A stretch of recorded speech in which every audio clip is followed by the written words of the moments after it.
The alarm blared at 5:30 a.m. Same as every weekday for the past 6 years. Levi Granger's hand shot out from beneath the covers, silencing it with a practice swipe. He sat up, ran a hand through his short dark hair, and stared at the wall for exactly 30 seconds. A ritual, a promise to get through another day. The floorboards creaked under his weight as he padded to the bathroom. The mirror reflected a man hardened by time, crow's feet etching deeper at the corners of his eyes, stubble peppered with the first hints of gray. 39 was not old, but some days it felt ancient. "Silas," he called, voice rough with sleep as he knocked on his son's door 10 minutes later.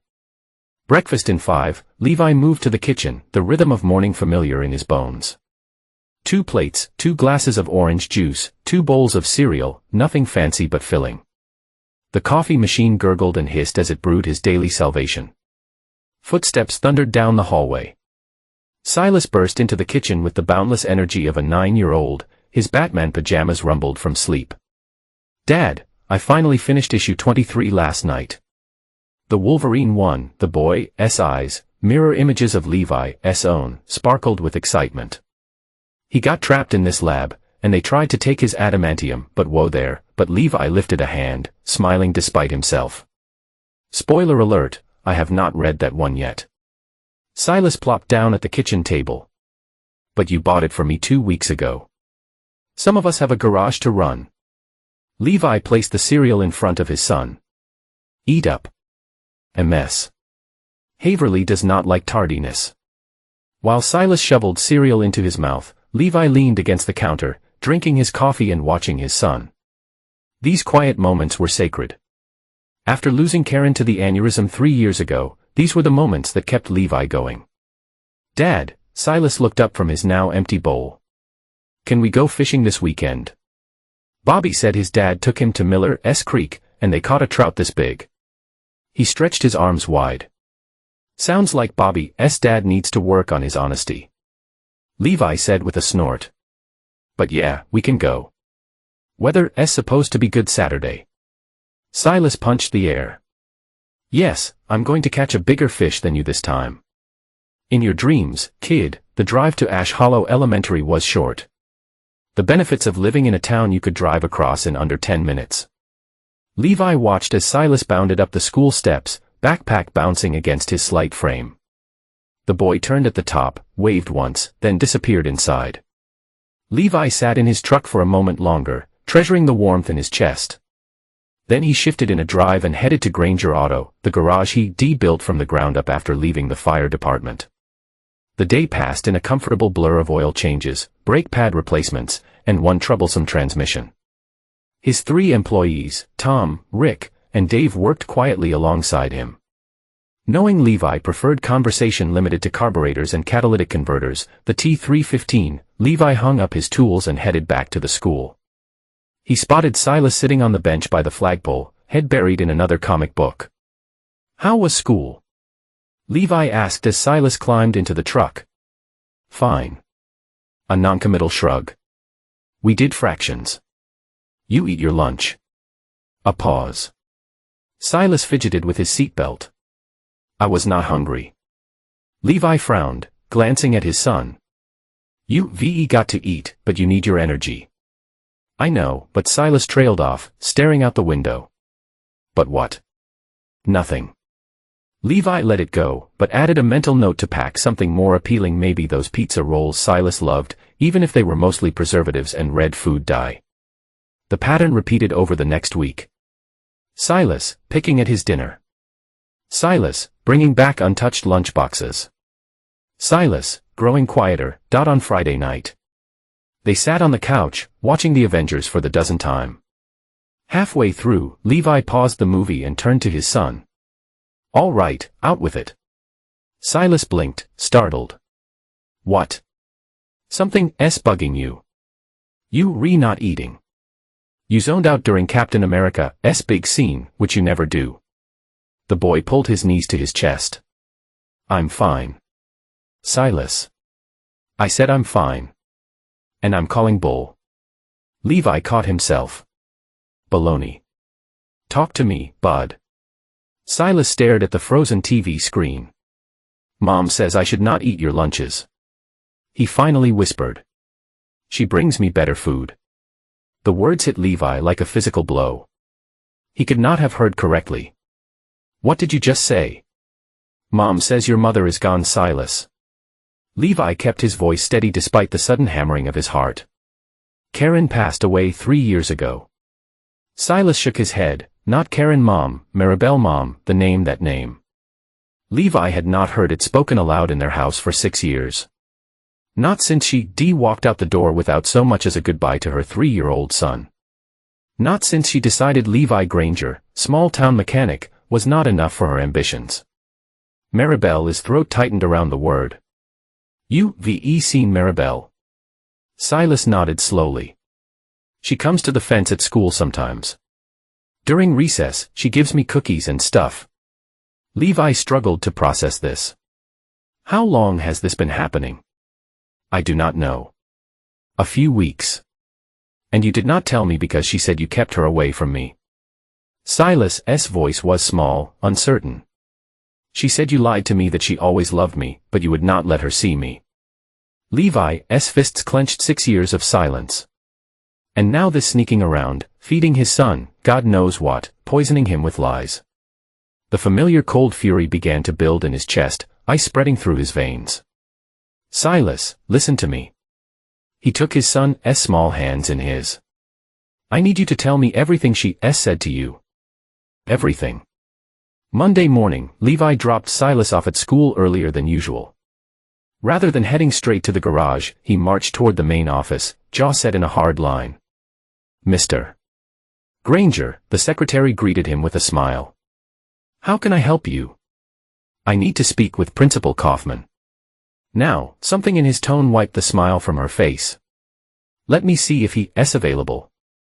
5 minutes later, Levi sat across from Principal Kaufman, a balding man with kind eyes and a perpetually rumpled suit. Levi, what seems to be the problem? Someone's been approaching my son during recess, passing him food through the fence. Levi's words were clipped precise. I want to see your security footage. Kaufman's brow furrowed. That's concerning. Of course, we can check. When did this happen? According to Silas, multiple times over the past few weeks, a phone call later, Ms. Haverly appeared at the office door. Silas's fourth-grade teacher was young, no more than 30, with a perpetual look of gentle concern. Mr. Granger, Principal Kaufman, mentioned a security concern.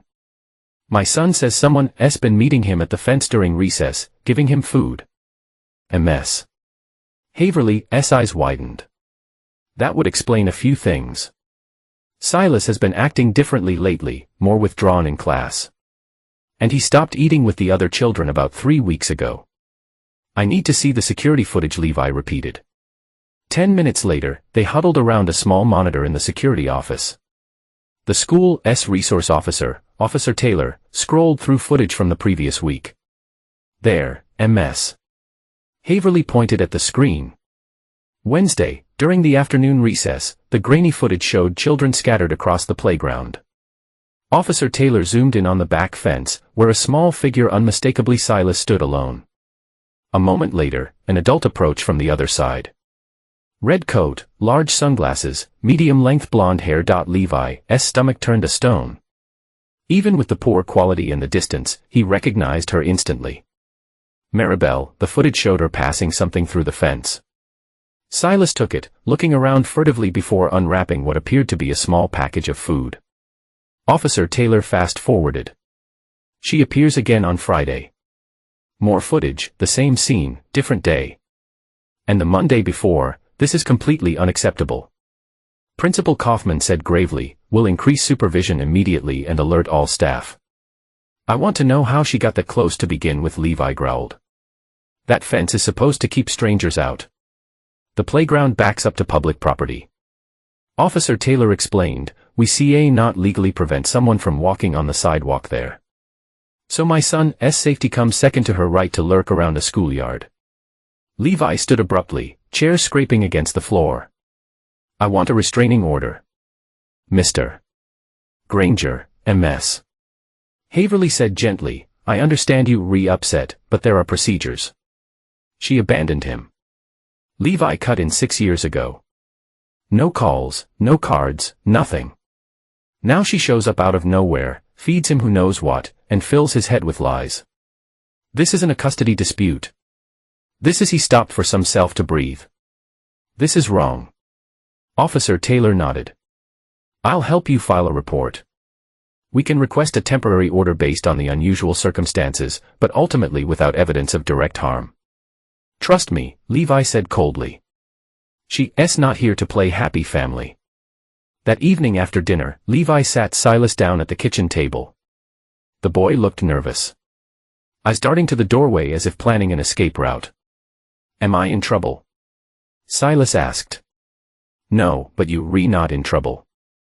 Levi kept his voice gentle, though his insides churned with rage, not at his son. Never at his son. I just need you to tell me more about these meetings with Maribel. Silas shifted in his seat.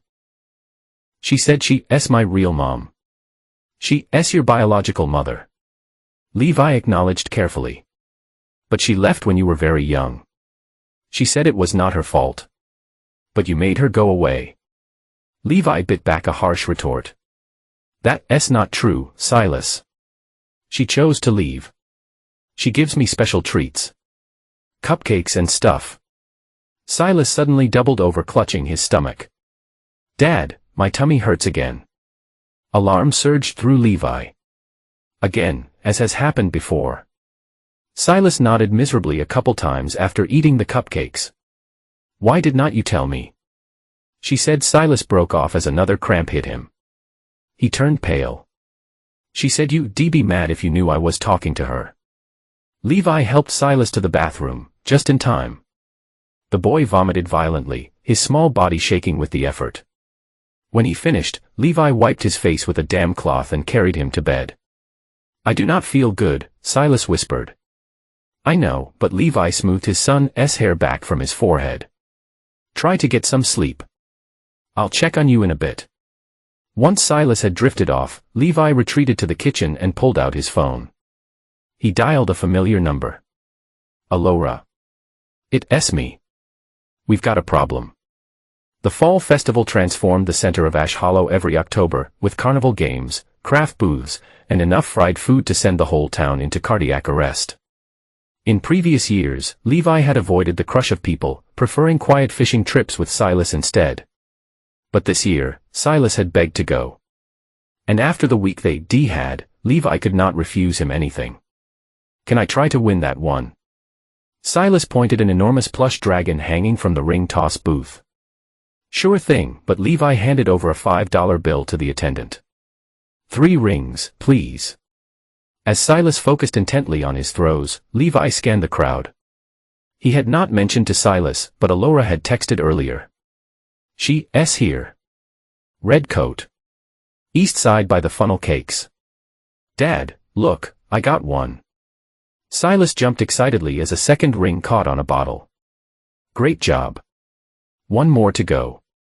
Levi continued his survey of the festival grounds. Then he saw her. Maribel stood by the funnel cake stand, dressed in an expensive-looking red pea coat, her blonde hair falling in perfect waves around her shoulders. She looked exactly as she had 6 years ago. Not a day older, like she'd been preserved in amber. Beside her stood a tall man with close-cropped hair and the hard physique of someone who spent serious time at the gym. Silas's third ring clattered to the ground. Darn it. Here you go, young man. The booth attendant handed him a small stuffed penguin. Consolation prize. Thanks. Silas turned to Levi. It's not the dragon, but it's still cool. Very cool. Levi agreed. Forcing a smile. Listen, I just saw Miss Haverly over there. I need to talk to her about your science project. Why do not you check out the games while I do that? By myself. Silas's eyes widened. You re-9 now. I think you can handle it. Levi pulled out a 20. Stay where I can see you. No leaving this area. Okay. As Silas darted off toward the balloon dart throw, Levi made his way through the crowd toward Maribel. She spotted him coming. A slow, calculated smile spread across her face as she whispered something to the men beside her. "Well, well," she said as Levi approached. "Look what the cat dragged in." "What are you doing here, Maribel?" Levi kept his voice low, conscious of the families milling around them. "It's a public event." She took a delicate bite of funnel cake. "And I grew up here too. Remember, I have every right to enjoy the festival." "Cut the crap. You've been stalking our son." "Our son." She emphasized the word. "Funny how you remember that now." The man beside her shifted, drawing himself up to his full height, at least 2 inches taller than Levi. "This him?" he asked Maribel, looking Levi up and down with undisguised contempt. "Levi, this is Colt Renwick." Maribel slipped her arm through Colt's. "My boyfriend, Colt, did not offer his hand. Heard a lot about you." "Funny, I've heard nothing about you." Levi turned his attention back to Maribel. "Stay away from Silas." Maribel's smile never faltered, but her eyes hardened. "You look tired, Levi. Still playing mechanic? How's that working out for you?" "My work is not the issue. You sneaking around my son's school, filling his head with lies, and making him sick, that's the issue." "Making him sick?" She widened her eyes in mock horror. "I would never. I've only been trying to give my son some decent food for once. God knows what you feed him. He threw up after eating your treats. Twice. Kids get stomach bugs all the time." She shrugged one elegant shoulder. "Maybe you should take better care of him." Levi took a step closer, lowering his voice to a dangerous whisper. "I filed a police report. If you go near the school again, they'll arrest you." "On what charges?" Colt interjected, moving slightly in front of Maribel. "Being a mother who abandoned her 3-year-old and did not contact him for 6 years is not a mother at all." Maribel's facade cracked slightly, a flash of anger in her eyes. "You do not know anything about why I left." "I know enough. I made mistakes," she said. Voice suddenly softer, vulnerable. "I was young, scared, but I've changed. I just want to reconnect with my son." "Is that so wrong?" Before Levi could respond, a familiar voice called out behind him. "There you are." Elora Stein approached. Her dark curly hair pulled back in a ponytail, wearing jeans and a baggy, Ash Hollow hospital sweatshirt. She stopped beside Levi, eyeing Maribel and Colt with open suspicion. "Elora," Maribel said coolly, "still playing nurse, still saving lives." Elora corrected, "Unlike some people who only know how to destroy them." Maribel laughed, the sound brittle. "Always so dramatic." "Dad." Silas appeared suddenly, clutching a small plastic toy. "I won this at the..." He stopped, noticing the tense group of adults. His eyes locked on Maribel. "Mom," the word sent a knife through Levi's heart. Maribel's entire demeanor changed. She crouched down, arms outstretched. "Silas, my beautiful boy, come give your mommy a hug." Silas hesitated, looking uncertainly at Levi. "Silas," Levi said carefully, "why do not you go with Elora to get some cotton candy? I'll be right there. But now please." Elora took Silas's hand. "Come on, kiddo. Let's give the grown-ups a minute." As they walked away, Maribel straightened, the maternal mask slipping. "You see, not keep him from me forever. Watch me.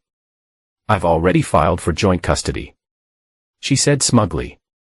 "My lawyer says I have an excellent case. After all, you deliberately alienated him from his mother. Your lawyer is taking your money for nothing. No judge is going to give custody to someone who abandoned their child. Is that what you've been telling people?" She pouted theatrically. "Poor Levi, whose wife abused him and ran off. That's not how I remember it." Colt snickered. "Not how she told it to me." "I do not give a damn what lies you've been spreading," Levi said. "But I'm warning you. Stay away from my son." "Our son," Maribel corrected again. "And I'm just getting started, Levi. See, unlike you, I have plans. Big ones. And Silas is going to be part of them, whether you like it or not." Levi felt the familiar ice spreading through him, the cold calculation that had gotten him through the worst calls as a firefighter, the detachment that let him think clearly when others panicked. "You always did mistake my patience for weakness, Maribel," he said quietly. "That was your first mistake. Do not make another one." He turned and walked away. Every muscle tense with the effort not to look back. He found Elora and Silas by the cotton candy stand. Silas was licking blue sugar from his fingers. His earlier unease apparently forgotten. "Everything okay?" Elora asked in an undertone. "No," Levi replied. "But it will be. I'll make sure of it." Later, after Silas had gone to bed, Elora stayed for a beer on Levi's back porch. The night was cool, but not cold. Stars visible through the canopy of pine trees surrounding the property. "She's not here for Silas," Elora said bluntly. "She's here for you." Levi took a long pull from his bottle. "What makes you say that?" "The look in her eyes when she saw you." That was not maternal concern. That was hatred. Worse. Calculation. Elora shook her head. "She wants something and she's using Silas to get it. She mentioned filing for custody. Do you believe her?" With Maribel, it's hard to tell what's a bluff and what's a genuine threat. Levi sighed. "I need to call my lawyer tomorrow. And maybe get Silas to a doctor," Elora suggested. If she's been feeding him something that's making him sick, the thought that had been lurking in the back of Levi's mind finally surfaced. "You think she's poisoning him?" "I think we should not rule anything out." Elora's expression was grim. "I've seen what desperate people do, Levi. Every day in the ER. And that woman, she reeks of desperation beneath all that perfume." Levi stared out at the dark woods. "If she hurts Silas, we'll make sure she does not get the chance," Elora cut in. "But you need to be smart about this. Whatever she's planning, she's been thinking about it for a long time." "So have I," Levi said quietly. "Ever since she walked out that door, I've wondered what I'd do if she ever came back. And now I know." He turned to Elora, his oldest friend, the only person who knew all his secrets. "I'll do whatever it takes to protect my son." "Whatever it takes." The call came during an oil change. Levi's phone vibrated in his pocket. And he almost ignored it until he saw the school's number on the display. "Mr. Granger," the secretary's voice was tight with concern. "You need to come to the school right away. It's Silas." The drive that normally took 7 minutes took 3. Levi burst through the doors of Ash Hollow Elementary, heart hammering in his chest. "Where is he?" he demanded at the front desk. "Nurse's office," the secretary replied, pointing down the hall. "He collapsed during math class." The nurse's office was cramped, mostly filled by a narrow cot where Silas lay curled on his side, face pale and damp with sweat. The school nurse, Mrs. Dobson, stood over him with a worried frown. "Dad," Silas croaked when he saw Levi. Levi dropped to his knees beside the cot. "Hey, bud, what happened?" "My stomach really hurts." Silas' voice was weak. "And I threw up in class. It was gross." Billy Ellison laughed. "Billy Ellison is an idiot," Levi said automatically, earning a weak smile from his son. He looked up at the nurse. "What's wrong with him?" "I suspect food poisoning, Mrs. Dobson said. His symptoms include nausea, vomiting, abdominal cramps. He said he ate a cupcake before class." Levi's blood ran cold. "Who gave you a cupcake?" "Silas." "Silas," I slid away. "Found it in my backpack." "You need to take him to the doctor, Mrs. Dobson advised. This is the second time in 2 weeks he's been in my office with similar symptoms. I'm taking him straight to the hospital." 20 minutes later, they were in the ER at Ash Hollow Community Hospital. Levi had called ahead and Elora was waiting for them when they arrived. "Exam room 3, she said, leading them past the intake desk. "I've got Dr. Reeves on standby." A nurse took Silas' vitals while Levi filled out paperwork. "Dr. Reeves, a stern woman in her 50s with prematurely white hair, entered shortly after. Food poisoning, for what I understand. She flipped through the chart. Any known allergies? Silas. No, Silas mumbled. He ate a cupcake at school, Levi explained. Did not know where it came from. Started feeling sick after. Dr. Reeves examined Silas, then stepped into the hallway to confer with Alora. Levi strained to hear their murmured conversation. Unusual symptoms for simple food poisoning. Could be something more toxic. Blood tests. When they returned, Dr. Reeves' expression was carefully neutral. We're going to run some tests, Mr. Granger. Silas will need to stay for a few hours. Levi nodded, trying to ignore the knot of dread in his stomach. Whatever he needs. Later, while Silas slept in a hospital bed, Alora pulled Levi into an empty consultation room. The preliminary tests show trace amounts of ethylene glycol in his system, she said, without preamble. What's that? Antifreeze. The word hung in the air between them. Levi stared at her, uncomprehending. Antifreeze. A very small dose. Not enough to cause permanent damage, but enough to make him sick. Are you telling me someone deliberately poisoned my son? Alora held up a hand. We see a not prove intent. It could be contamination. Something on the baking surface, improper cleaning of bullshit. Levi's fist slammed into the wall, leaving a small dent in the drywall. This is her. You do not know that. I know exactly that. His voice was cold, certain. She's poisoning him. Just enough to make him sick. Not enough to kill him. What? If it is her, Alora said carefully, she might be setting a pattern, making it look like he gets sick under your care. The pieces clicked into place. For the custody case, she's building evidence. It's possible. Alora squeezed his arm, but without proof. Then get proof. Levi's eyes burned with determination. Run every test. Document everything. I want to record that my son was poisoned today. Dr. Reeves ordered a full toxicology panel. The results confirmed Alora's assessment. Traces of ethylene glycol, consistent with antifreeze poisoning, but in quantities too small to cause lasting harm. The hospital filed a mandatory report with Child Protective Services, who sent a caseworker to interview Levi and Silas the following day. Mr. Granger, the caseworker, Ms. Phillips, was young, but with weary eyes that had seen too much. Can you think of any way your son might have come into contact with antifreeze? Do you work on cars at home? I own a garage, but I do not bring chemicals home. Levi said flatly, and I keep the garage spotless. My guys know the rules. Could Silas have gotten into something at school or at a friend's house? He ate a cupcake someone put in his backpack. That's what made him sick. Ms. Phillips made a note. And who had access to his backpack? It stays in his cubby at school. Anyone could have put something in it. You mentioned in your statement that you suspect your ex-wife may be involved.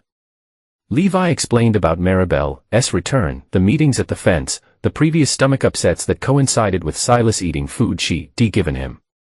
Has she made any threats? Indicated she wants custody of Silas. She told me she's filing for joint custody, but she abandoned him 6 years ago. Never called, never visited.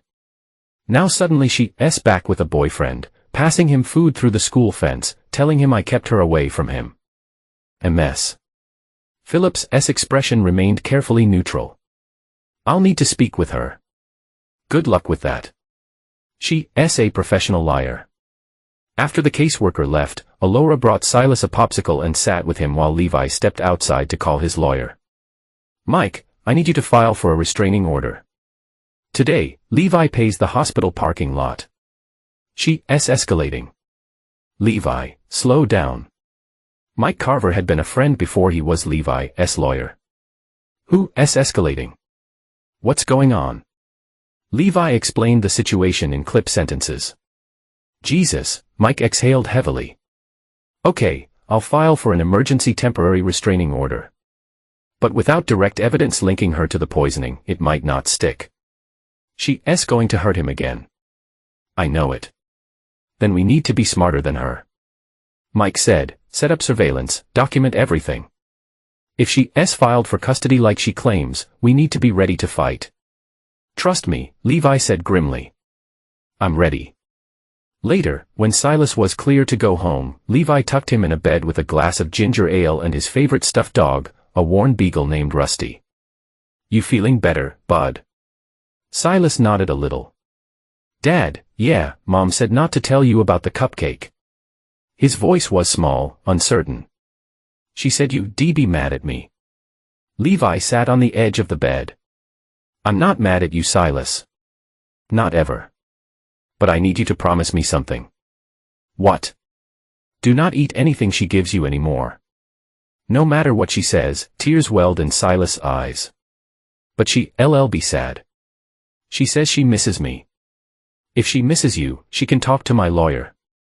Levi softened his tone. I know this is confusing. But right now, I need you to trust me. Can you do that? Silas nodded slowly. I guess. Good boy. Levi kissed his forehead. Get some sleep. Things will look better in the morning. But as Levi left the room, he knew things would not be better. This was just the beginning. The restraining order was denied. Without direct evidence linking Maribel to the poisoning. The judge deemed the request speculative and potentially vindictive. Mike had warned Levi it was a long shot, but the rejection still burned. We need to try a different approach. Mike advised over the phone. Has she formally filed for custody yet? Nothing's been served. Levi replied, watching from the kitchen window as Silas kicked a soccer ball around the backyard. But it's coming. I can feel it. Then we need to be proactive. I'm filing for a formal custody hearing before she does. Established custody favors the continuous caregiver, which is you. Do what you need to do. A week after Silas' hospitalization, Levi pulled into the school parking lot to pick him up and froze. A sleek black Range Rover was parked near the exit. Leaning against it, scrolling through her phone with practiced disinterest, was Maribel. Beside her, Colt stood with arms crossed, surveying the school grounds like a prison guard. Levi parked and stalked toward them. What are you doing here? Maribel looked up with faint surprise. Picking up my son, of course. You do not have custody. You do not have visitation. You do not have anything. Actually, she pulled a document from her purse. I have this. Levi scanned the paper. A temporary order allowing Maribel supervised visits with Silas twice weekly, pending a full custody hearing. This is bullshit, he growled. You have not been in his life for 6 years. A grave mistake, I'm rectifying. Her smile was diamond sharp. The judge was very sympathetic when I explained how you kept me from my son. I kept you. You left. You walked out without a backward glance. That's not how I remember it. She glanced over his shoulder. Ah, there he is. Silas. Over here, sweetheart. Silas had emerged from the school. Backpack slung over one shoulder. He spotted them and froze. Uncertainty clear on his face. Dad, he called, not moving. It's okay, bud. Levi called back, never taking his eyes off Maribel. Go wait in the truck. I'll be right there. Silas hesitated, then darted toward Levi's truck, throwing a wary glance at Maribel and Colt as he passed. He does not want to see you. Levi said flatly, because you poisoned him against me. Maribel countered. But that will change. Our first supervised visit is tomorrow at 4. The community center. Do not be late. And I'll be there. Colt added with a smirk, keeping an eye on things. Levi took a step closer to him. You stay away from my son. Or what, grease monkey? Colt's eyes glittered with anticipation. You gonna do something about it? Careful, Colt. Maribel placed a manicured hand on his arm. Levi has a temper. Would not want him to make a scene in front of all these parents. Levi forced himself to step back. This is not over. Oh, it's only just beginning. Maribel smiled. See you tomorrow, Levi. Do not forget 4:00 sharp. In the truck, Silas was hunched in the passenger seat, staring straight ahead. You okay, bud? Levi asked, starting the engine. Do I have to go with her? For now, yes. But I'll be there too. Levi pulled out of the parking lot, deliberately not looking at the Range Rover. It's only for an hour. What she tries to give me more food. There will be a supervisor there. Someone from a court. They'll make sure everything's safe. Silas picked at a loose thread on his backpack. Why did she leave us before? The question Levi had dreaded for years. He'd always known it would come eventually, but he'd hoped for more time, more distance from the wound. Sometimes he began carefully. People make choices that are best for them, but not for the people they leave behind. Your mother. She wanted different things than what we had here. Like what? Money. Excitement. A life beyond Ash Hollow. But she came back. Yes, she did. Why? Because she wants something, Levi thought. And she'll use you to get it. But he could not say that to a 9-year-old who just wanted to understand why his mother had abandoned him. I do not know, bud. He said instead, but we'll figure out together. The supervised visit was as tense as Levi had expected.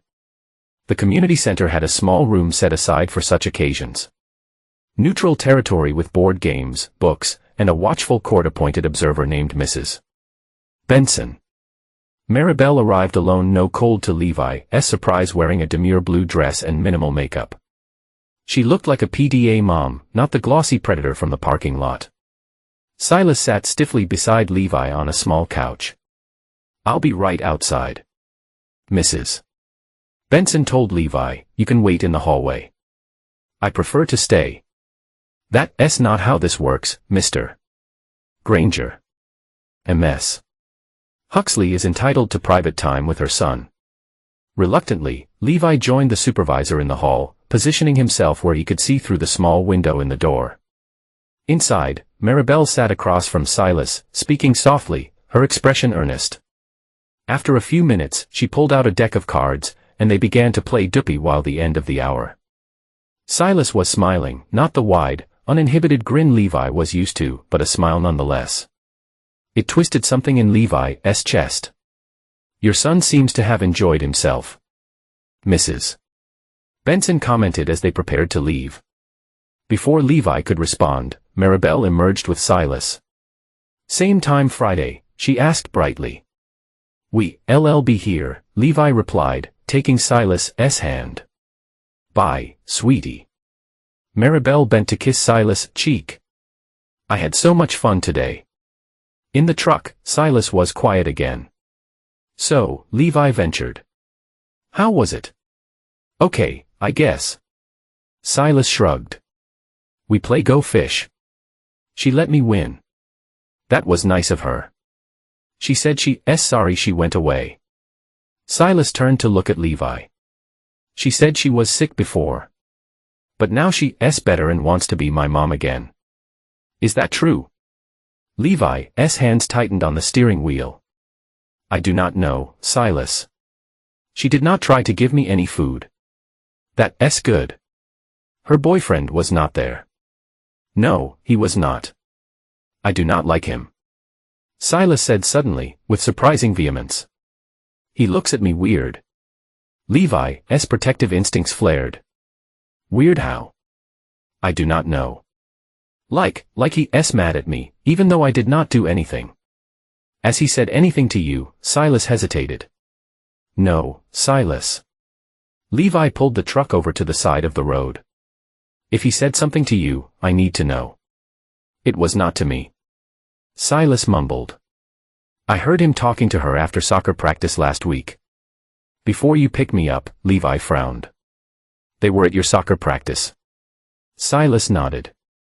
They were watching from their car. I saw them when I went to get my water bottle.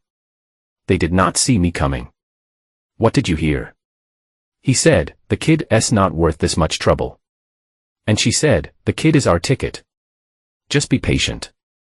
Silas looked up, his eyes troubled. "What did she mean, Dad? What am I a ticket to?" Levi's mind raced. They've been watching him. Planning. Using him. "I do not know, Bud. But I'm going to find out." The next day, Levi installed cameras around the perimeter of their house. Small, unobtrusive devices that would alert his phone if they detected movement. He added new deadbolts to the doors and windows. "Is not this a bit much?" Elora asked, watching him work. "Not if it keeps him safe." "Have you told the court about what Silas overheard?" "Mike says it's hearsay. The word of a 9-year-old against 2 adults." "What about the poisoning without proof that she did it?" "Circumstantial." "So what's your plan?" Levi tested the new lock on a back door. "Get proof." Over the next 2 weeks, Maribel and Colt became fixtures in Silas's life. They attended every soccer game, sitting prominently in the bleachers, waving supportively whenever Silas looked their way. They appeared at school events. Maribel charming the teachers. Colt hanging back with a practice smile that never reaches eyes. The supervised visits continued twice weekly. Silas came home from each one a little more confused, a little more torn. "Mom says I could have my own room at her apartment," he reported after one visit with a PlayStation. "That sounds nice." Levi managed heart sinking. "She said maybe I could stay over sometimes. Would that be okay?"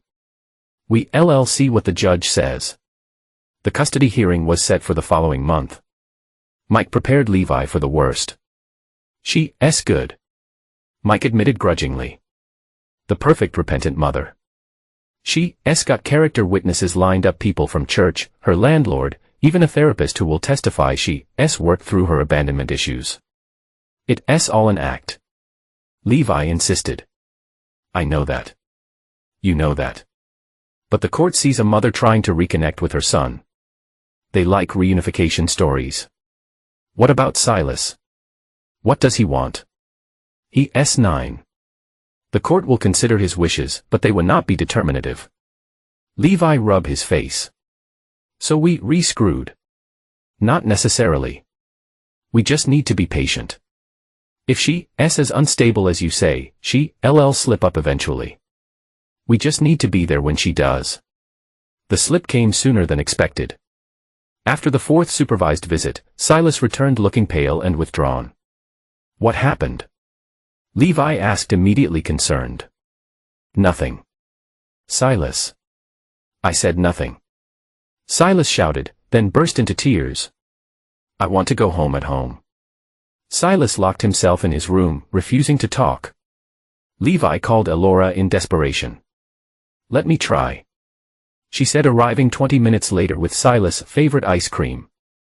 Silas opened the door for her, and they talked quietly for nearly an hour. When Elora finally emerged, her expression was grim. "Colt was at the visit today," she said once they were alone in the kitchen. "Apparently Mrs. Benson had to step out for a phone call." While she was gone, Colt told Silas that soon he'd be living with them full-time, and he'd better get used to following their rules. "Son of that's not all." Elora lowered her voice. "When Silas said he wanted to stay with you," Colt grabbed his arm. "Hard. There are bruises." Levi was already halfway to the door. "I'll kill him." Elora blocked his path. "That's exactly what they want. You assault Colt. You lose Silas for good. Think Levi." With supreme effort, Levi reined in his rage. "We need to document the bruises. Call the police." "Already done. Officer Taylor is on his way.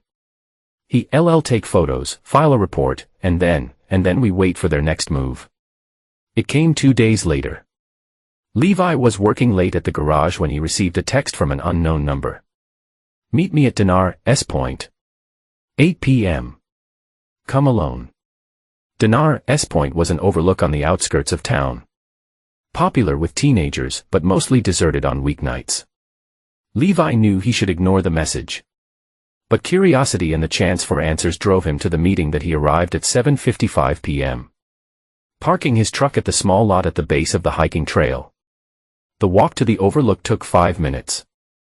As he emerged from the trees, he saw a figure silhouetted against the twilight sky. Maribel, alone, smoking his cigarette. "I'm surprised you came," she said, without turning. "What do you want, Maribel?"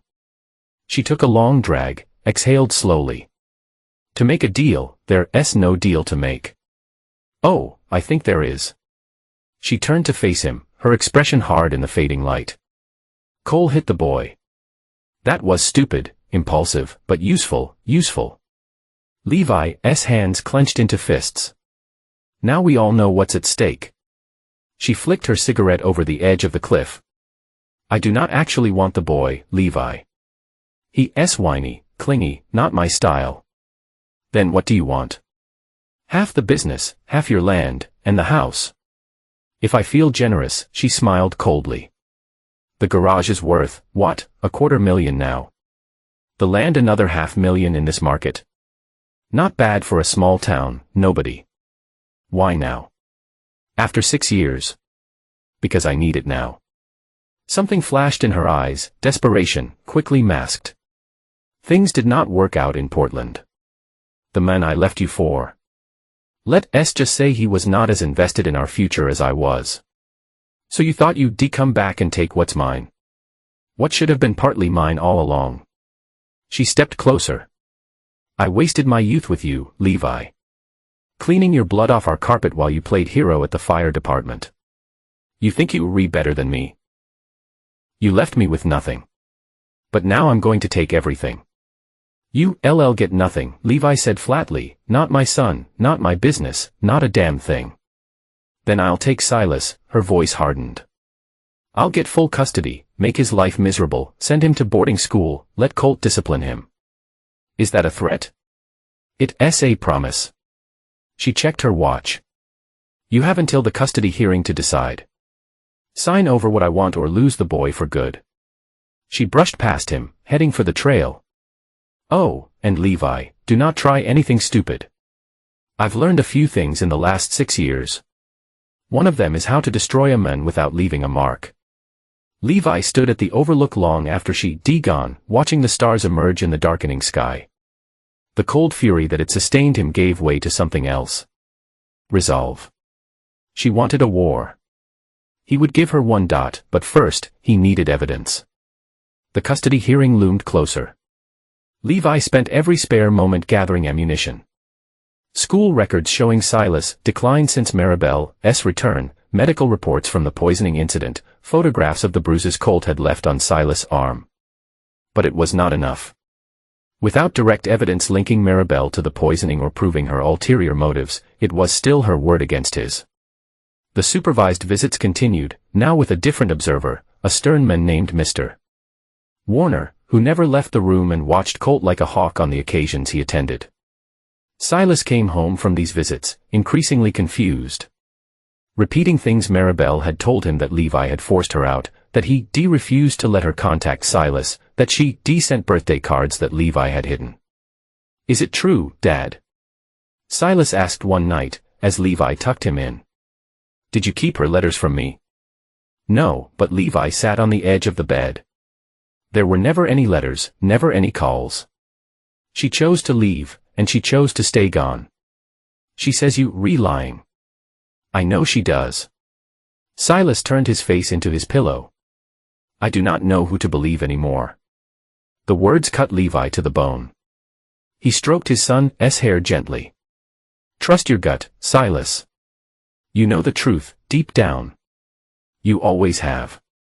A week before the hearing, Levi left the garage early to pick Silas up from school. As he approached the elementary, he noticed a familiar black Range Rover parked down the street.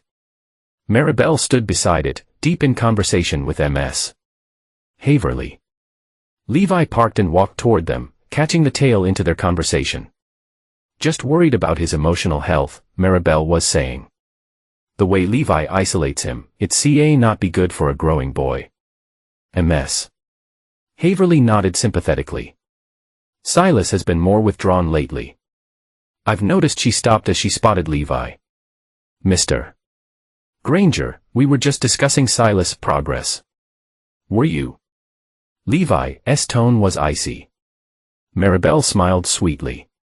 Just catching up with Silas, teacher. As his mother, I have a right to know how he's doing in school. As the person who abandoned him for 6 years, you have no rights at all. Mr. Granger, MS. Haverly looked uncomfortable. I understand this is a difficult situation, but nothing. She's manipulating you, just like she's trying to manipulate my son. Do not fall for it. The teacher looked between them, clearly unsure. I should get back to my classroom. Of course, Maribel touched her arm. Thank you for your time. As MS. Haverly hurried back toward the school, Maribel's smile dropped. You making this harder than it needs to be, Levi. You damn right I am. The hearing is not a week. My offer still stands. Sign over what I want, and you keep the boy. Everyone wins. Except me. I lose my business, my home. You keep what matters most, do not you? She raised an eyebrow. Or maybe the boy does not matter as much as you pretend. You miscalculated, Maribel. Levi took a step closer. You always saw my patience as weakness. My restraint as fear. That was your mistake. For the first time, a flicker of unease crossed her face. Is that a threat? Just an observation. He turned and walked away, heading into the school to collect Silas. That night, after Silas was asleep, Levi sat at his kitchen table with Mike and Elora, planning their strategy for the hearing.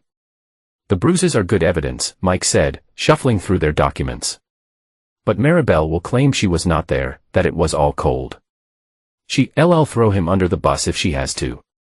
And the poisoning? Elora asked, still circumstantial. We can prove Silas was poisoned, but not who did it. What about her threat? Levi recounted the meeting at Daner's point. She admitted she does not even want Silas. She just wants to use him as leverage. Your word against hers, Mike sighed. Unless what? Unless we had it on tape. Levi straightened. I could wear a wire.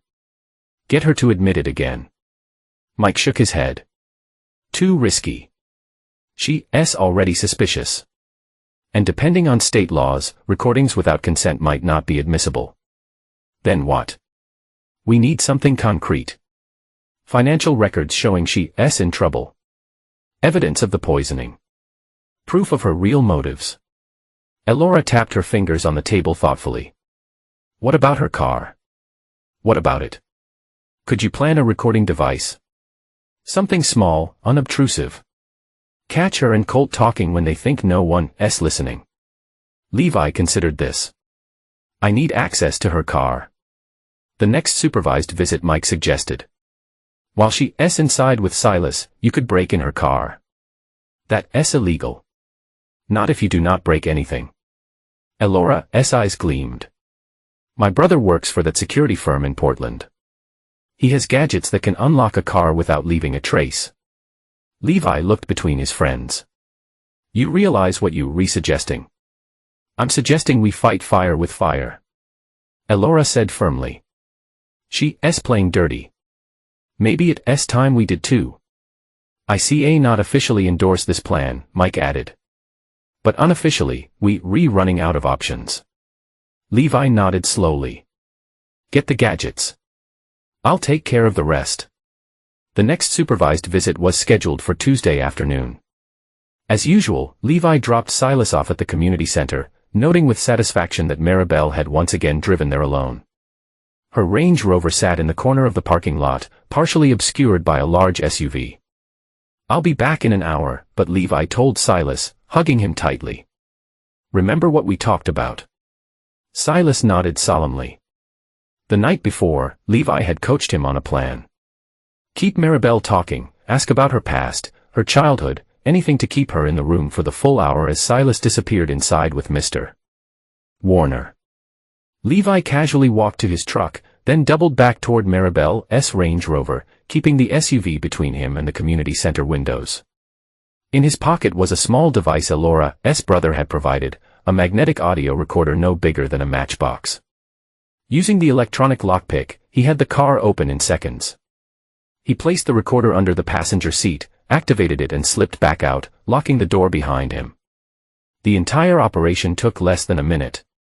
Levi spent the hour at a coffee shop across the street, nursing an Americano and checking his watch obsessively. When it was time to pick up Silas, he returned to find the boy waiting with Mr. Warner. "Good session today," the supervisor commented. They played some board games, talked about school, whereas Ms. Huxley, Levi asked, noticing her absence, got a phone call, had a step out, said to tell Silas goodbye for her. As they walked to the truck, Silas looked up at Levi. "Did it work?" "I do not know yet, Bud, but you did great." 2 days passed with no word from Alora's brother, who had promised to retrieve the recorder at the next opportunity. On Friday evening, as Levi and Silas were eating dinner, Levi's phone buzzed with a text. "Got it. Meet at E's after 9. After Silas was asleep, Levi drove to Alora's small bungalow on the other side of town. Mike's car was already in the driveway. Alongside a black pickup he did not recognize. Inside, Alora introduced her brother, James, a lanky man in his early 30s with the same curly hair and sharp eyes as his sister managed to grab it during their dinner date. James explained, placing a laptop on Alora's coffee table. They parked behind a steakhouse and went inside. Took all of 30 seconds. "Any good?" Mike asked. "Oh yeah." James' mouth curved in a grim smile. "Real good." He tapped a few keys and Maribel's voice filled the room, tinny but clear. "The idiot kid almost puked at school. Colt said I should have used more. He's getting soft." Colt's deeper voice responded. "Once Levi snaps, we report him. Boom, custody. You sell the house. We re-out. How much longer do we have to play this game?" Maribel again, whining. The boy is starting to ask questions. Getting attached. Just until the hearing. Then we use the evidence we've got. Paint Levi as an abuser. Get custody. 6 months tops. We flip the properties and head south. 6 months with a 9-year-old. Maribel sighed dramatically. The things I do for money. There was more excruciating details of their plan to provoke Levi into violence. Discussions of which properties were worth the most. Even casual mentions of the special cupcakes. They'd been feeding Silas. When the recording ended, the room was silent. "We got them." Alora whispered. "Maybe not." Mike cautioned. This recording was obtained illegally. It's not admissible in court. Then what was the point? Levi demanded information. Mike leaned forward. Now we know exactly what we're dealing with. And maybe there's a way to use this information without using the actual recording. How we anonymously tip off CPS, send them a copy of the audio, claiming it came from a concerned neighbor who overheard them. CPS has to investigate any credible report. That could work. James admitted. It's how we often get evidence to the right people without compromising sources. Do it. Levi decided today. The next morning, Mike called with news. CPS had received an anonymous tip and was reopening their investigation into Silas's poisoning. The custody hearing would be delayed pending the outcome. This buys us time. Mike explained. And if they find enough to charge Maribel with child endangerment, she loses any shot at custody. Levi finished. Exactly. The delay enraged Maribel. She showed up at Levi's garage the following Monday, storming past the front desk and into the service bay where Levi was replacing a timing belt. "What did you do?" She demanded, her normally perfect appearance slightly disheveled. Eyes wild with fury. Levi straightened slowly, wiping his hands on a rag. "I'm in the middle of work, Maribel. The hearing is delayed. CPS is asking questions again." "What did you do?" "Nothing that was not warranted." Her eyes narrowed. "You replaying a dangerous game, Levi." "No game. Just protecting my son." "He's my son too." She stepped closer, voice dropping to a venomous whisper. You owe me, Levi. I wasted my youth cleaning your blood off our carpet while you played hero. You think you re better? You left me with nothing. But now, I'm going to take everything. Levi met her gaze steadily. You already tried that line at Dana's point. Did not work then either. Her composure cracked further. You think you re so clever, but you have no idea what I'm capable of. Actually, I think I do. Levi turned back to the engine. Now got in my garage before I called the police. With a final glare, she spun on her heel and stalked out. That evening, after Silas was in bed, Levi stood on his back porch, staring at the dark line of trees that marked the boundary of his property. His phone buzzed with a text from Alora. CPS moving fast. M and C being questioned tomorrow. Good, he replied. But it's not enough. Were you thinking? Levi hesitated, then typed, time to set a trap. The CPS investigation progressed slowly but steadily. After interviewing Maribel and Colt separately, they requested additional toxicology reports from the hospital and interviewed Silas, teachers and doctors. The custody hearing remained on hold, much to Maribel's visible frustration. She's getting desperate. Alora observed one evening, watching from Levi's living room window as Maribel's Range Rover drove slowly past the house for the third time that week. That's when people make mistakes. Or when they get more dangerous, Levi countered, drawing the curtains closed. Silas says she's been leaving voicemails on a school iPad, saying I'm keeping them apart, that I'm going to send them away to boarding school. Could she access his iPad remotely? Should not be able to. I changed all the passwords after she showed up. Check anyway. Alora advised. She's resourceful. That night, after Silas was asleep, Levi examined his son's iPad.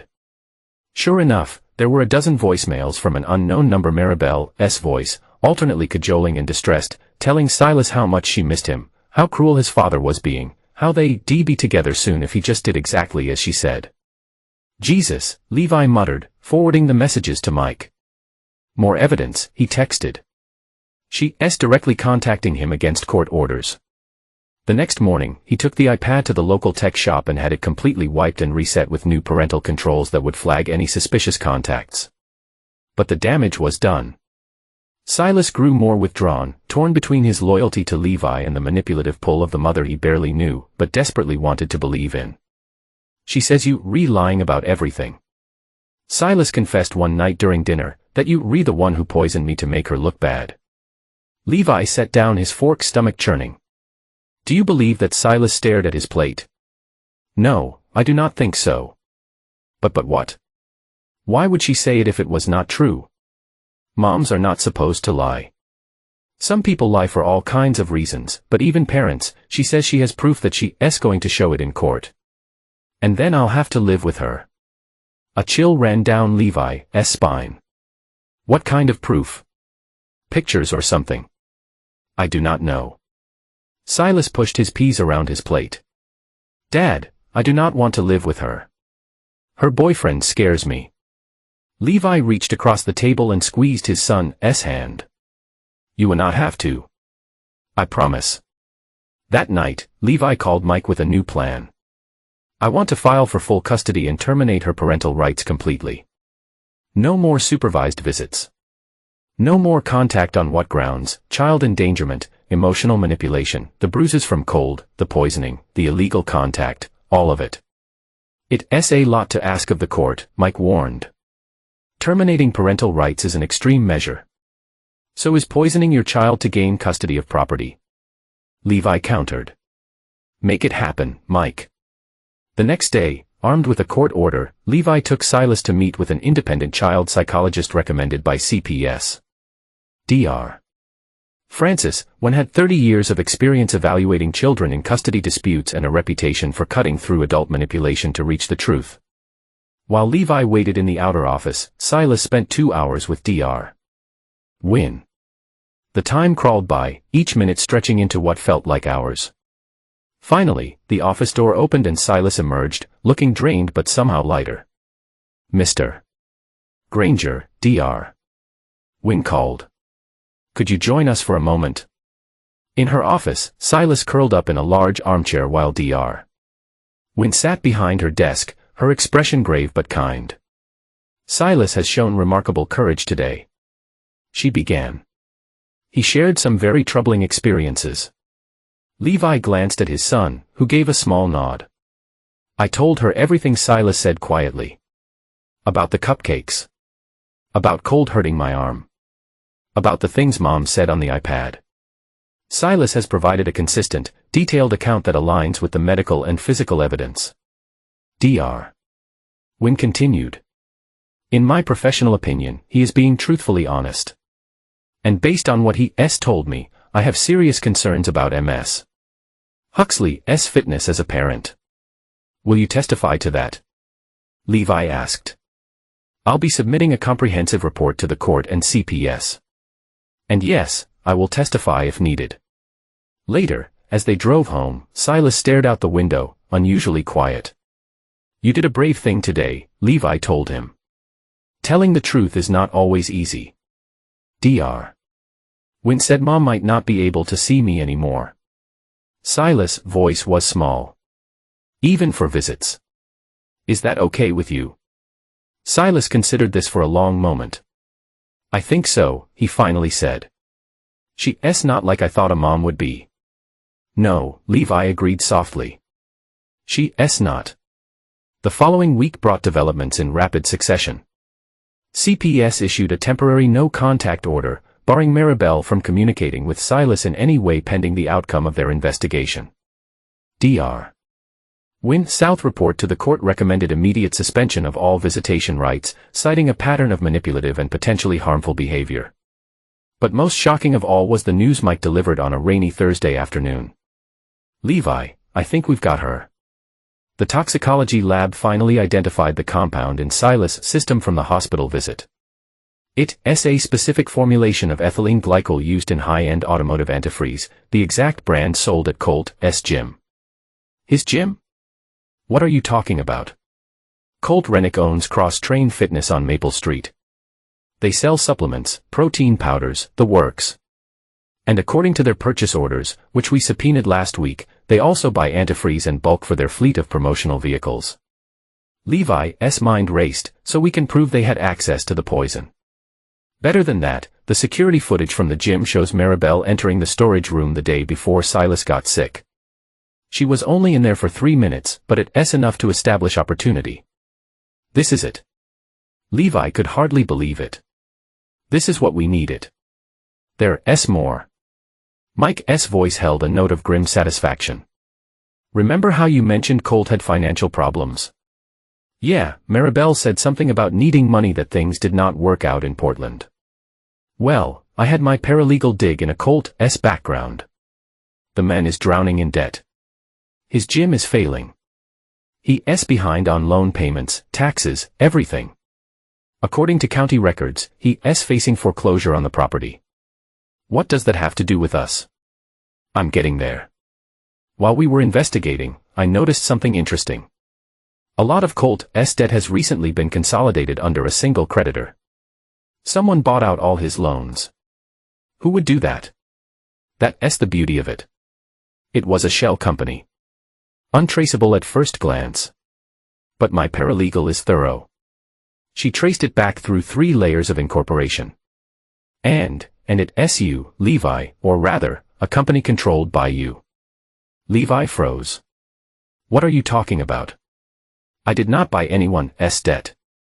No, but Shania Voss did. The name clicked in a place.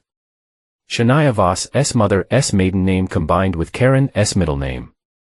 The corporation he set up years ago on his accountant's advice for liability protection when buying additional property for the garage's expansion.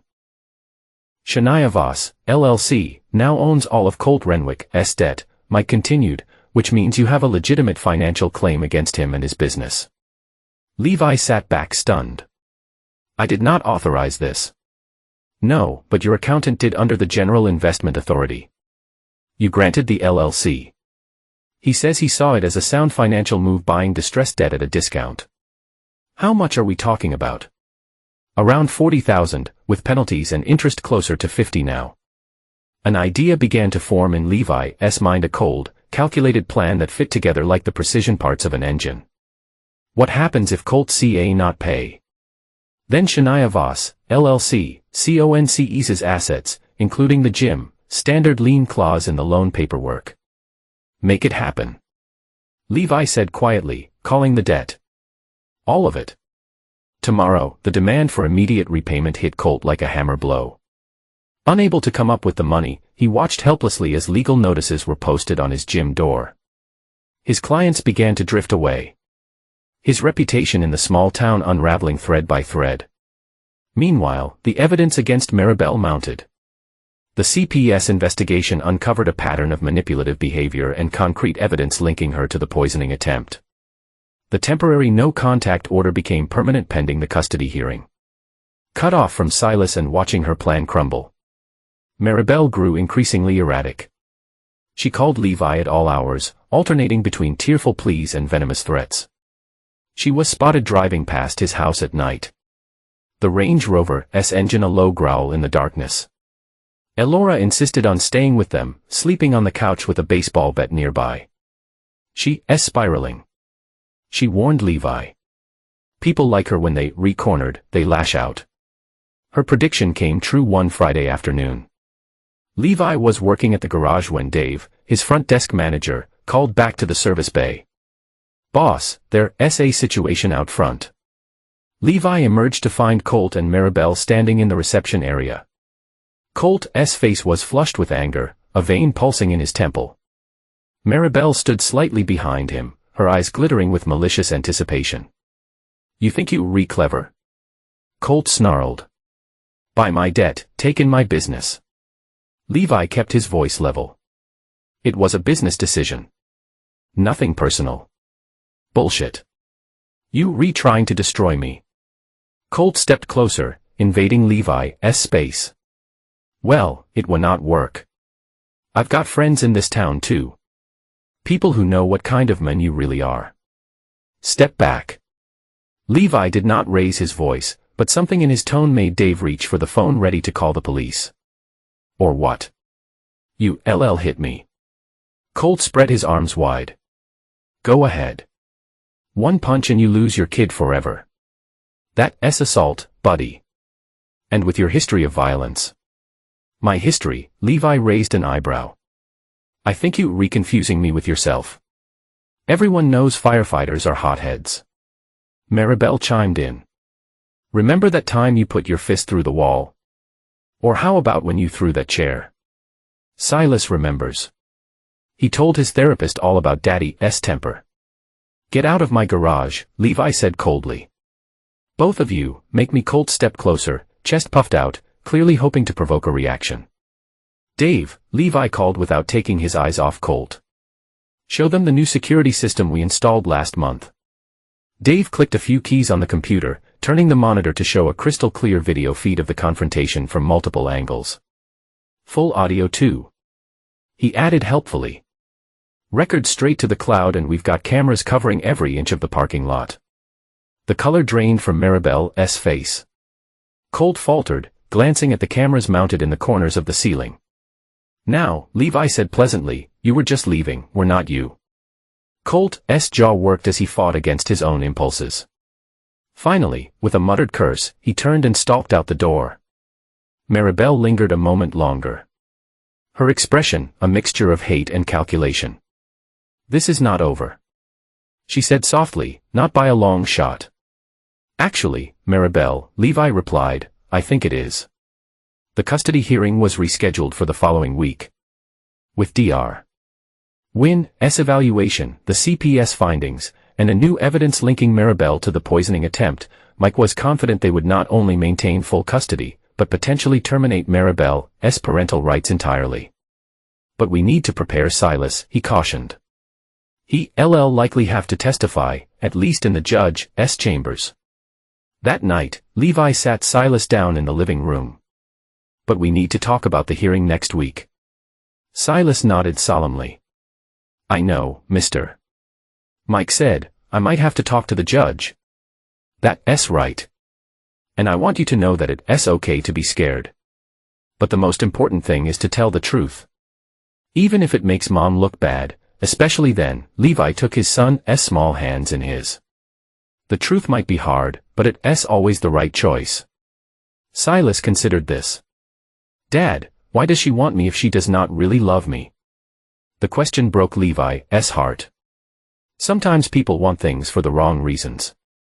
It's not about you, Silas. It's about what she thinks you can get her.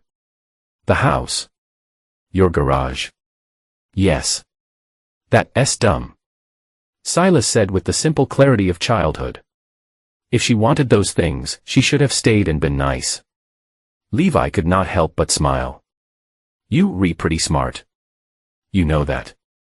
I know. Silas grinned back. I get it from you. The morning of the hearing dawned clear and cold. Levi dressed in his best suit, the one he'd worn to Karen's funeral and had not touched since Silas wore khaki pants and a button-down shirt that made him look older than his 9 years. You ready? Levi asked as they prepared to leave. Silas took a deep breath. I think so. Remember, just tell the truth. That's all you have to do. The courthouse was a stately brick building in the center of town. Inside, the hallways echoed with footsteps and murmured conversations. Mike met them at the entrance to the family court. His expression serious but confident. Judge Hamilton is presiding. He informed Levi. She's fair, thorough, focuses on the child's best interests above all else. And Maribel already inside with her lawyer. Colt's not with her. They entered the courtroom, a wood-paneled space smaller than Levi had expected. Maribel sat at a table on the left, wearing a demure navy dress. Her hair pulled back in a conservative style. Beside her, a thin man in an expensive suit shuffled papers nervously. Levi, Mike, and Silas took their places at the right table. Silas sat between them, his legs swinging slightly as they did not quite reach the floor.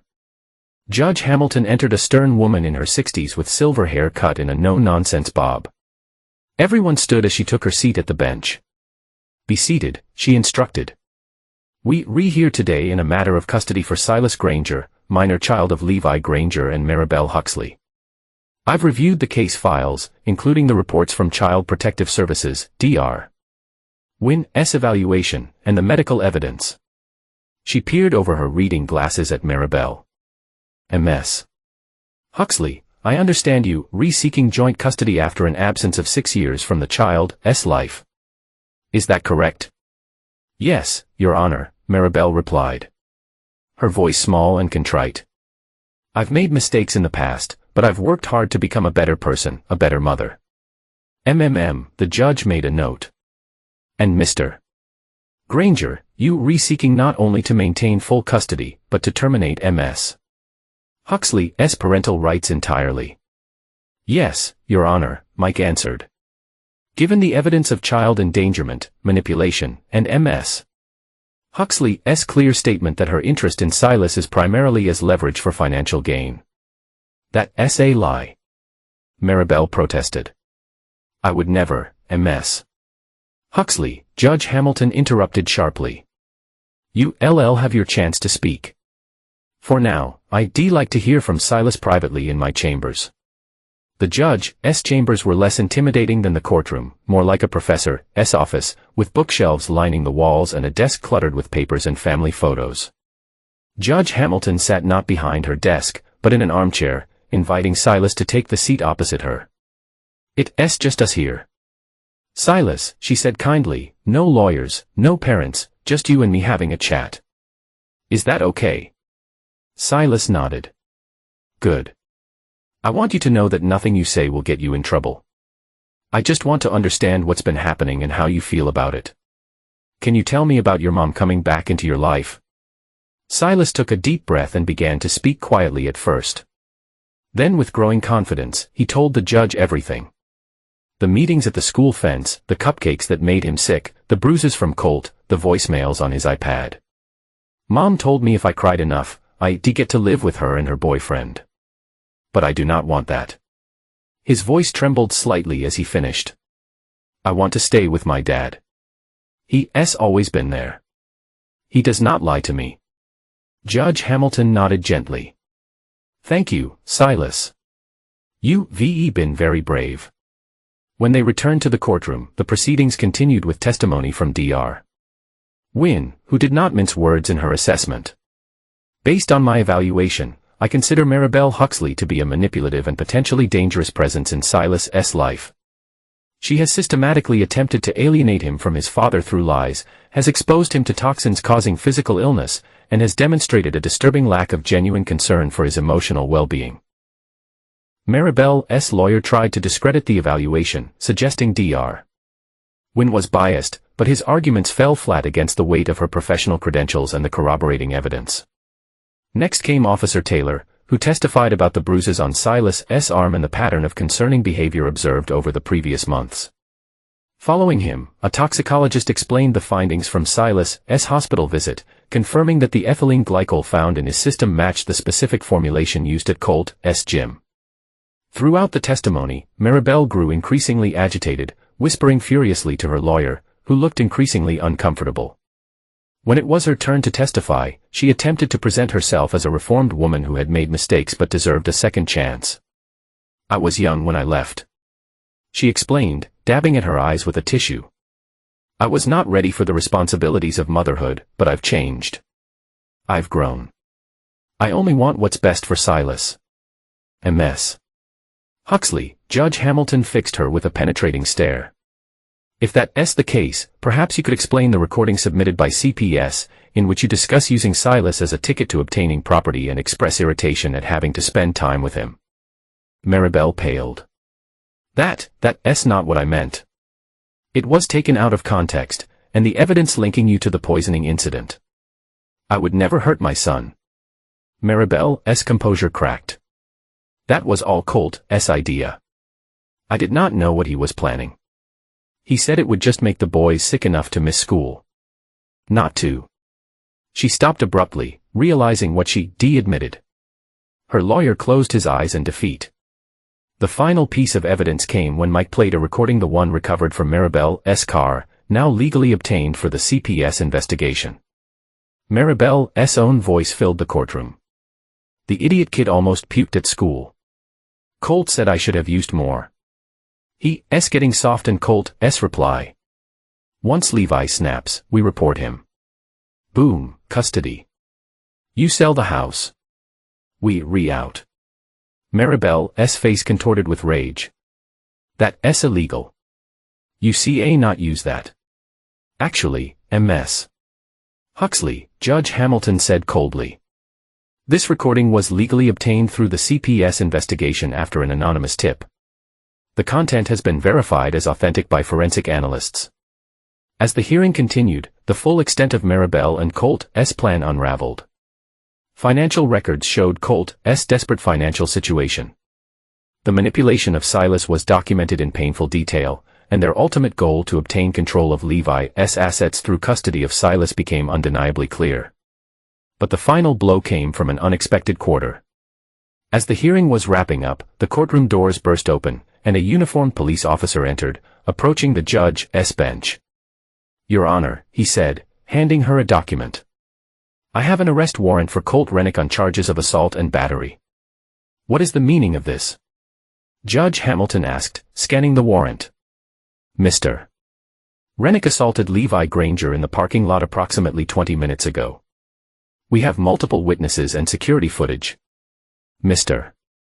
Granger is being treated for minor injuries at the hospital. Silas' eyes widened in alarm.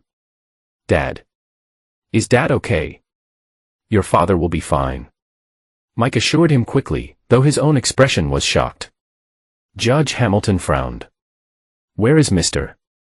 Rennick now? In custody, Your Honor. We reprocessing him downtown. Maribel stood abruptly. This is a setup. Levi provoked him. I know it. Sit down, Ms. Huxley, Judge Hamilton ordered. Officer, thank you for bringing this to my attention. The officer nodded and left the courtroom. Judge Hamilton surveyed the room, her expression grave. In light of all the evidence presented today, including this disturbing new development, I'm prepared to render my decision. She turned to Maribel. MS. Huxley, your actions demonstrate a pattern of manipulation, deceit, and disregard for your son's welfare that I find deeply troubling. You have used him as a pawn in a scheme to extort property and assets from his father, exposed him to physical and emotional harm, and shown little genuine concern for his well-being. She shifted her gaze to include the entire courtroom.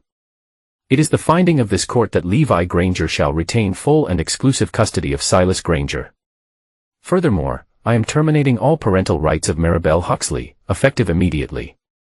MS. Huxley is to have no contact whatsoever with a minor child, directly or indirectly. The judge continued, her voice hardening. Additionally, I am ordering a criminal investigation into the attempted poisoning of Silas Granger, with both MS. Huxley and Mr. Renwick named as persons of interest. Vliff, please detain MS. Huxley pending further investigation. Maribel's mask crumbled completely. You see not do this, she shrieked as the bailiff approached. He's my son. Mine. I have rights. Not anymore. You do not. Judge Hamilton said coldly. Take her away. As Maribel was led from the courtroom, still screaming, Silas turned to Mike, his eyes wide with confusion and relief. Where's my dad? I want to see my dad. We'll go to him right now. Mike promised, gathering their papers. The hearing is over, Silas. You're safe now. Outside the courthouse, reporters had already gathered, drawn by the drama of Maribel's arrest and rumors of the confrontation with Colt. Mike shielded Silas from their questions, guiding him quickly to the CARAT, the hospital. They found Levi in the emergency room, being treated for a cut above his eye and bruised knuckles. He sat up as soon as he saw Silas, opening his arms. Silas ran to him, burying his face in his father's chest. Dad, are you okay? I'm fine, but Levi held his son tight. Just a little scuffle. What happened? Mike asked in an undertone. Colt was waiting in the parking lot when I stepped out to call Alora. Levi explained quietly, started ranting about how I'd ruined everything. Why try to walk away? He sucker punched me. Luckily, there were witnesses and security cameras. The judge terminated Maribel's parental rights. Mike informed him, full custody to you, and she ordered a criminal investigation into the poisoning. Relief washed over Levi's face. It's over. It's over. They both went down swinging, but they re-down for good. The aftermath unfolded over the following months. Colt was charged with assault and, later, with conspiracy to commit child endangerment. With his gym seized by creditors and his reputation in ruins, he accepted a plea deal. 3 years in prison in exchange for testimony against Maribel. Maribel herself faced more serious charges: attempted poisoning of a minor, child endangerment, conspiracy to commit fraud. The evidence against her was overwhelming, especially once Colt turned on her, revealing their entire plan in exchange for leniency. It was a cold, rainy day in February when Levi received the call from Mike. She took a deal 7 to 10 years with mandatory psychiatric evaluation and treatment. No contact with Silas ever, not even after release. Levi sat on his back porch, phone pressed to his ear, watching the rain drip from the eaves. Good. How's Silas doing? Better. The nightmares are less frequent. Dr. Wynn says he's processing everything remarkably well. Kids are resilient, especially when they have a solid foundation. That's what I'm trying to give him.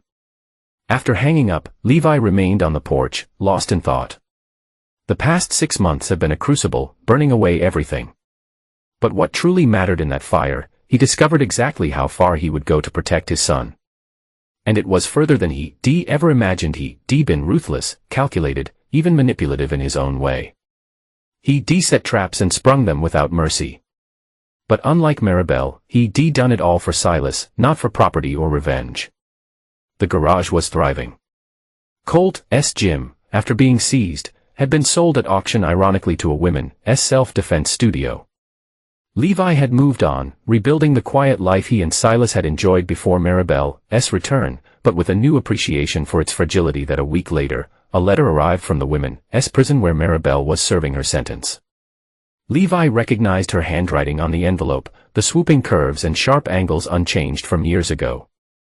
He held it for a long moment, feeling its insignificant weight in his hand. Then he walked to the fireplace, struck a match and watched the unopened letter curl and blacken in the flames, taking whatever poisonous words it contained with it. That evening, Elora came over for dinner, bringing homemade lasagna and garlic bread that filled the house with mouth-watering aromas. Silas had set the table without being asked, arranging the plates in silverware with careful precision. "This is amazing," Levi said as they ate. "You should open a restaurant instead of sticking needles in people all day." Elora laughed. "Cooking for 2 people is therapeutic. Cooking for 100 would be torture." "Dad says I can join the baseball team in the spring," Silas announced, changing the subject with the abruptness of childhood. "Coach Meyer said I have a good arm." "You definitely do," Elora agreed. "Remember that time you threw a rock all the way across Miller's Creek?" I could not believe it. Silas beamed at the memory, then grew thoughtful. "Dad, is Mom ever coming back?" The question caught Levi off guard. He and Elora exchanged a quick glance before he answered carefully. "No, but she's not coming back. She's in prison. And after that, she's not allowed to contact us." "Good." Silas nodded decisively. "I like our life better without her." "Me too," Levi admitted, "but it's okay if you still have questions about her. Or if you miss the idea of having a mom." "I had Karen Mom," Silas said, naming his stepmother with unexpected maturity. "She was nice. And I have Elora. She's like having a mom and a cool aunt in one person." Elora's eyes glistened with sudden tears. "That's the nicest thing anyone's ever said to me, kiddo."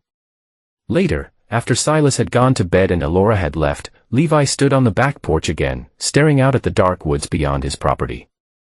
The rain had stopped, leaving the night air clean and sharp with the scent of pine. "I end those woods as a child."